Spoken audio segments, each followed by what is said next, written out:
lingers in your ear, but you can't forget from sundown to sunset. Now, it's all in the air, you hear it everywhere. No matter what you do, it's gonna grab a hold on you. California, so God told me take the rap game, kill it, but I don't write no lyrics. Take the rap game, kill it. Take the rap game, kill it. I don't write no lyrics. Take the rap game, kill it. Is it ready? Yep. Oh, great. Well, this is a rare but honorable occasion because a black man, a poor black man, never really had the opportunity to tell his story of life, how it is for the regular people. Me being a regular person, born to a mother with no husband, having 7 siblings, raised in a rural city, living on the poor side of town across the track. My life began behind the 8 ball in white America. I remember wearing shoes with holes in them, cardboard stuffed in the bottom to protect my feet from the cold as well as possible. Going to church and being bamboozled by the preacher. Living life, hoping to have happiness when I die and go to heaven, while the people around me that lack color enjoyed all of the pleasures of life. This is a scar that began at birth and certainly lasts to death. Because this society that we live in, this country called America, land of the free, home of opportunity, is only free to people that lack color. As a child, for Christmas, my toys were sticks that we used for horses, brooms that we used for guitars, bow and arrows that we made from sticks and rubber bands from bicycle inner tubes. I started working selling newspapers on the street corner for a penny a paper when I was probably around 8, 9 years old. And this was a learning experience that shaped me as I am today. As a child, I sold those papers, and my reward from the white society was to throw beer cans at me, throw peanuts on me, and call me nigger. I was given the opportunity by the man who was in charge of the newspapers. He told me to go and get me a cup of coffee and I'm gonna give you a quarter. Now if you recall what I said, I was selling papers for a penny a paper, so you know how valuable a quarter was at that time. So I took off running to the hotel where I was supposed to get the coffee. The name of it was Admiral Rayford Sims Hotel on Government Street in Mobile, Alabama, located 3-4 blocks from the George, at that time, the Bankhead Tunnel. When I went inside the store of the hotel, I was immediately grabbed by 3 white men and kicked out of the place because I was black and I couldn't come in that place. The coffee was brought to me by a white woman, but I never forgot that. I never forgot the beer cans, the peanuts, and being called nigger. I went on to take a job for Nixon Drugstore delivering medicine in the white neighborhoods. As I would deliver the medicines, the white folk would sick their dogs on me and laugh. This was their pleasure, to scare a little nigger boy half to death for fun. This is white America. Then and today. But it goes on. As a teenager, I had a girlfriend, and being a boy and a girl, she got pregnant. And I was looking for sources of income because I was going to be responsible for the birth of a child, and a child that had no choice in coming here. Birth control was non-existent at that time, and abortion was taboo, and we couldn't afford it anyway, and would not have taken it. But it was my responsibility to provide for my girlfriend and my soon-to-be-born child. So I decided I would go in the service, enlist in the military. This was during the time of Vietnam. So I go down to the Selected Service Bureau and I choose the Marine Corps. And I signed up. I was 17 at the time. And being 17, I had to have my mother to co-sign for me to enter, which she did do. I never once gave thought to what I was really doing, the requirements or the risk that I was running. My only concern was to provide for my family. After I got to basic camp, which I call a torture camp, I realized that I had made a big mistake. I realized that I was about to fight a white man's war, for which there was no reward for me. But I couldn't tell a white man that taking and shoving, because the repercussion was much too high. One, I would embarrass my family, because the only outs were I was either unfit or I was a coward. And I was a man at that time, and I'm a man now. And a coward I wasn't, and a coward I'm not. So I couldn't take the road I wanted to take and tell a white man to shove it, because I would have been scarred for life with dishonorable discharge. So I had to endure his torture through boot camp and throughout the endeavors of war. I went where I was sent, did what I was told, fought the white man's war.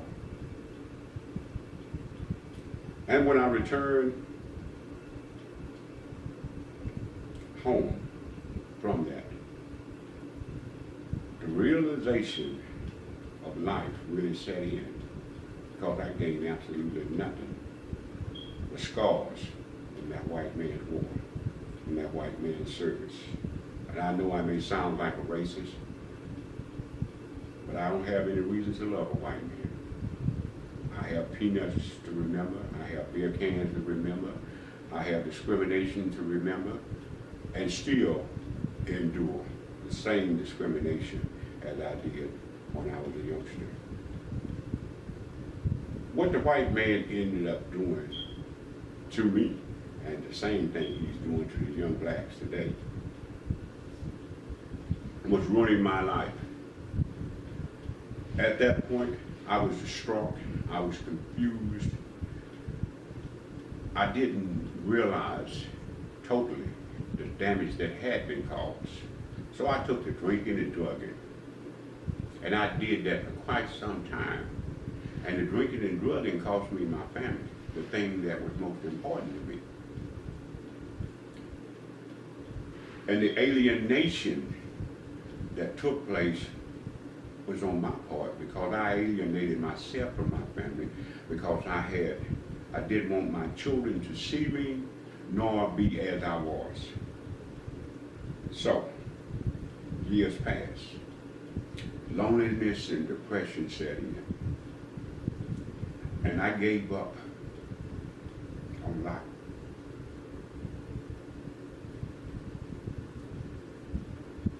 I didn't care if I lived or died. I became cold and insensitive to everything because I didn't want to feel. Because the pain was too great. And to tell the story invokes the memories and the losses of love, the loss of time that can never be regained. And these scars, these memories, this hurt is all because of the white man's society. The purposeful contemplation, conniving, and execution of laws to keep me and every black man down. To destroy every black man on earth. He's about in prison, and I've been there. This may sound strange, but this is a true story. One day I was walking down the street, and I was approached by some white people in a van. And they asked me, said, "Why can't y'all buy me some crack at?" And I said to them, I said, "Oh, I don't sell crack, but you see them people down there at that store? Go down there and talk to them." And as I walked down the street, the van came back. About 4 police officers jumped out. They arrested me and charged me with constructive delivery of a controlled substance. I neither facilitated, handled, nor sold them any crack. Didn't go with them to purchase any crack. From the judicial system, I received an 8-year sentence for the sale, constructive delivery of a controlled substance. A felony was applied to my record, for which I did absolutely nothing. But this is just another means by which the white man labels, ostracizes, jails, and destroys a black man. When this happened to me, I had a wife, I was married, and my family, we were together. But my wife left me, didn't call me to my face, but considered me as a dope fiend and a dope seller because she believed the lies that the white man told her, because the white man said I sold drugs. I was placed in jail. I couldn't afford a lawyer, so I was given a court-appointed lawyer who did absolutely nothing but offer me a deal. I sat in the Harris County Jail for 18 months awaiting a trial because I refused to admit that I sold drugs or facilitated the sale of drugs when I did absolutely nothing. The end result of that, after 18 months, I finally took the deal because I'd served the sentence and I was sick and tired of going to jail. So I got my first felony. And from that point, I was ostracized. The goals and ambition that I had came to a screeching halt. The hopes that I had came to a screeching halt. The family that I had was gone. I was completely alone. With no support, no love, no one to confide in, I did what the white man expected of me. I began to sell drugs. I began to use drugs. So I fell into his trap unaware that the road had already been paved. The picture had already been painted. The moves had already been contemplated. I was simply a drone doing exactly what was expected of me.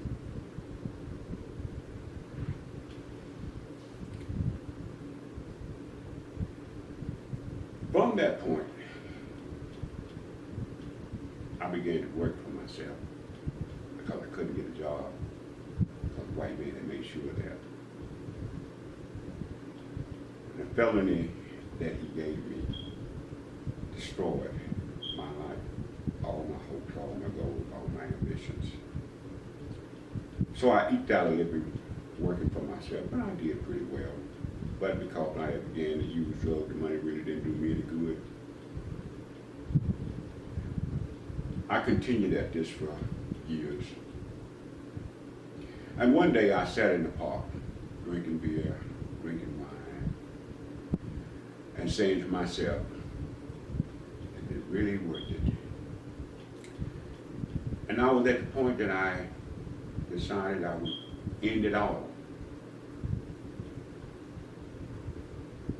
I was sitting next to a VA hospital in a park called Lions Park on Springhill Avenue in Mobile, Alabama. And I drank the last of the whiskey I had, and I put the bottle down, and I decided I would walk out in the middle of the street and let a car hit me and end it all. Because I couldn't do it myself. I couldn't take a gun and kill myself because, believe it or not, I was brought up with Christian beliefs, and suicide was unforgivable. But if I allowed someone else to do it, it'd be just fine. So that's the course I applied. And as I started to do this, a guy came to me and said, hey man, what's going on? And I said to him, I'm at the crossroad. And something has to change because I can't do this any longer. And he said to me, go over to the VA, man, and talk to those people. And I did. For some reason, I went against my convictions or my decision to end it all. And I was rushed to a detox center where I detoxed for about 14 days. And in that 14-day period, I had the time to think. I rarely ate and talked to no one because there were things I had to resolve. All of the losses of a lifetime,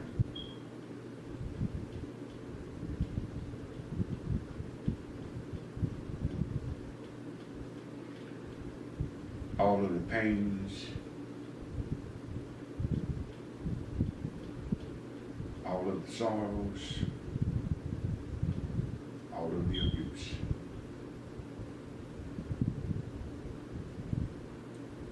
And I can't say that I totally resolved it all, but I'm still here. From the detox center, I went to a place called Gateway, a recovery center. And in that center, I was given the tools, the time to think, and the support to change my life, to be what I was meant to be. A father to my family, a grandfather to my children. Well, can't be a husband. My wife moved on and got another one of them, but that's neither here nor there. She's still all right with me. But in the course of that rehab, I had the opportunity to establish a relationship with God. And I did that. And life has become bearable. He's blessed me abundantly. He's restored me. He picked me up out the muck and the mire and set my feet on solid ground. And he gave me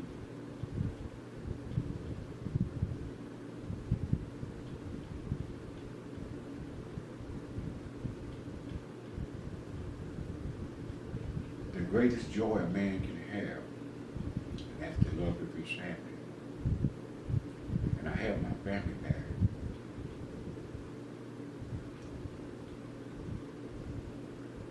For that, I'm eternally grateful.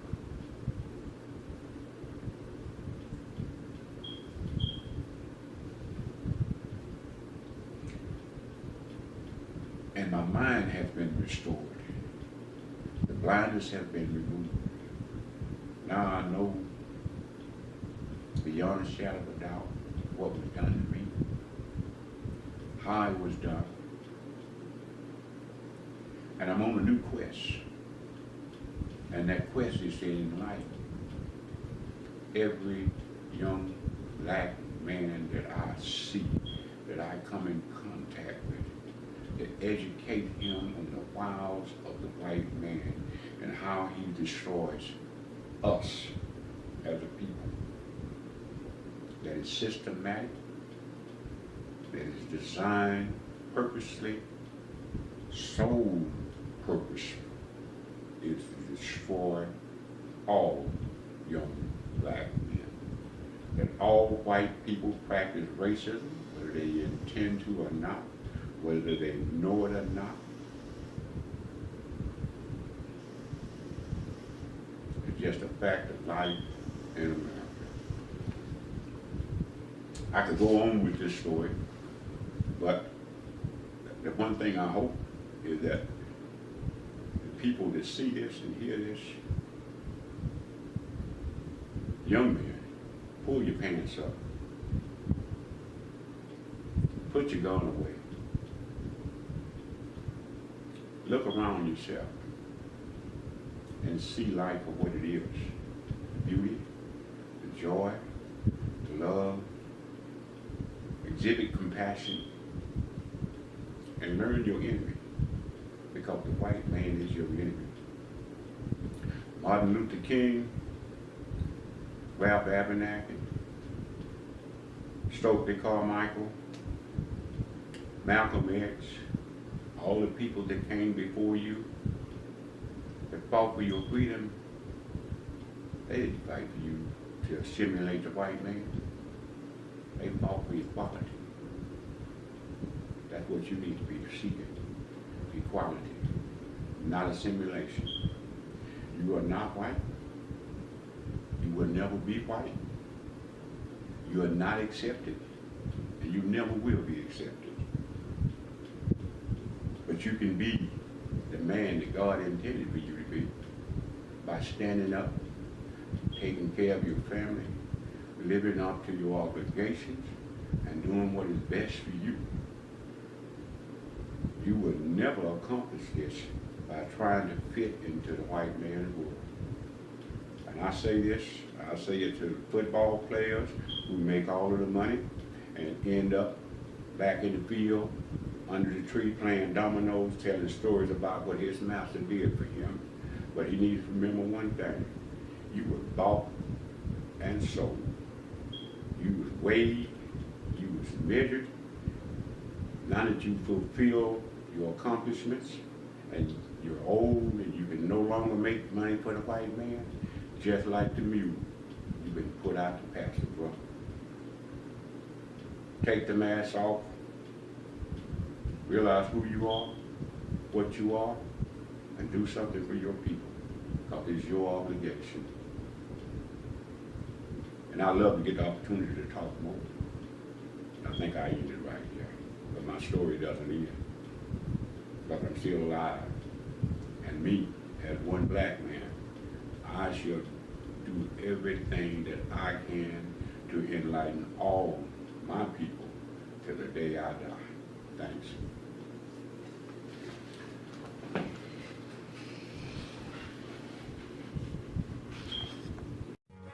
It's all in the air, you hear it everywhere.